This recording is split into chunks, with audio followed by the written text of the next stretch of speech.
வணக்கம் மக்களே. தமிழ்நாடு சட்டமன்றம் வர வர ஒரு சந்தை போல காட்சியளிக்கிறது. ஏன்னா எப்பயுமே ஒரு கூச்சல் கூப்பாடு, எதிர்க்கட்சி தலைவர் அமைச்சரை பார்த்து சங்கி அமைச்சர் என்றும், அமைச்சர் எதிர்க்கட்சி தலைவரை பார்த்து பாத்ரூம்லேயே ஒளிந்து கொண்டிருந்த எதிர்க்கட்சி தலைவர் என்றும், இந்த கூச்சல் கூப்பாடுக்கு நடுவே ஒரே ஒருவரின் குரல் உயரமாக கேட்கிறது, தெளிவாக கேட்கிறது. அவர்கள் வேற யாரும் இல்லை, திருமதி சௌமியா அன்புமணி அவர்கள். அவர்கள் பிரச்சனையை விரிவுபடுத்தி அதற்கான தீர்வு என்ன பண்ண வேணுன்ற ஒரு சொல்யூஷனையும் அவங்க கொடுக்குறாங்க. ஆனால் இந்த பிரச்சனையெல்லாம் சொல்யூஷன் காணாமல் ஒருவரை ஒருவர் குறை கூறிக்கொண்டு ஆக்கப்பூர்வமான அரசியலை செய்யாமல் இந்த எதிர்க்கட்சியும் ஆளுங்கட்சியும் ஒரு பிற்போக்குத்தனமான அரசியலை பண்ணுறது தான் ரொம்ப ஒரு கவலைக்கிடமான ஒரு விஷயம். அதாவது காவிரி மேகதாது அணை விவகாரமாக இருக்கட்டும், விவசாயிகள் நீர்நிலைகள் பற்றிய விவகாரமாக இருக்கட்டும், பெண்கள் மற்றும் அவர்களின் சமூக பிரச்சனைகளாக இருக்கட்டும், இது எல்லாத்தையுமே எடுத்து பேசுகிறாங்க. இதே பாமக பல தலைவர்களை பார்த்திருக்கிறது, பல தலைவர்கள் பேசியிருக்கிறாங்க சட்டமன்றத்தில். ஆனால் இவ்வளவு நாள் இவங்க குரல் ஏன் வெளியே தெரியாமல் இருந்தது என்றால், ஆளுங்கட்சி மாறி மாறி செய்திருந்த சூழ்ச்சிகள் என்று தான் நான் சொல்வேன்.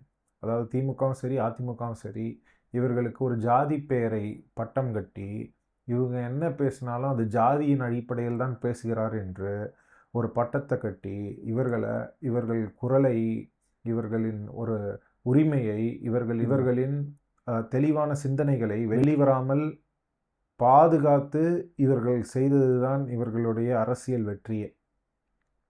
இன்னைக்கு சௌமியா அன்புமணி அவர்கள் பேசுகிறார், பலரும் அவரை வாழ்த்துறாங்க, பாராட்டுறாங்க. சட்டமன்றத்தில் இவ்வளோ தெளிவான பேச்சு பேசுகிறாங்க. ஏன் முதலமைச்சர் அவர்களே இவர்கள் பேசும் பேச்சை கேட்டு நோட்ஸ் எடுத்துக்கிறாரு. இந்த பேச்சும் இந்த சிந்தனையும் சௌமியா அன்புமணிக்கே உரித்தானதாகும் என்றால் அல்ல. இதோட வளர்ப்பு திரு ராமதாஸ் ஐயா அவர்கள்.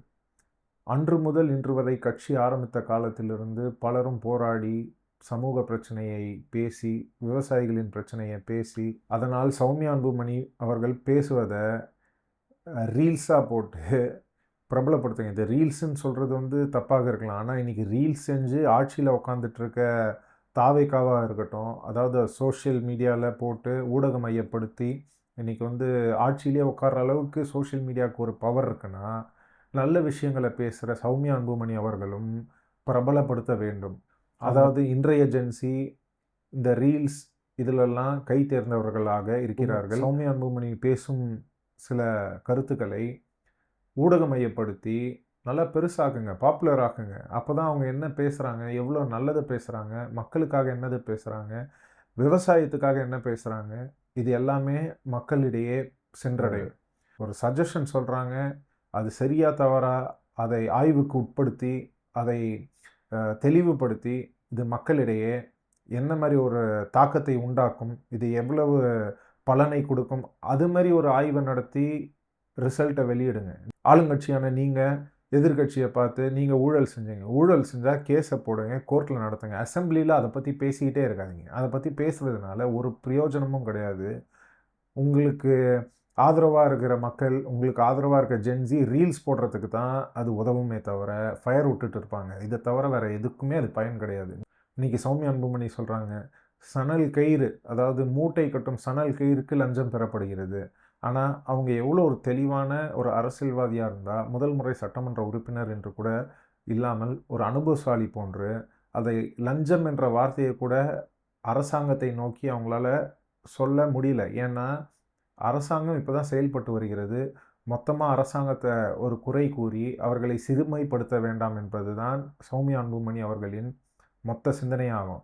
எதிர்க்கட்சி தலைவராக இருக்கும் உதயநிதி அவர்கள், இல்லை இங்கே இருக்கும் அமைச்சர்கள், நீங்களே உங்களை தரம் தாழ்த்தி கொள்வதாக தான் பார்க்கப்படுகிறது. அதனால் ஒரு நல்ல அரசியலை எடுத்துகிட்டு வாங்க. எங்களை மாதிரி ஒரு இளைஞர்களுக்கு முன்னோடியாக இருங்க. நன்றி, வணக்கம்.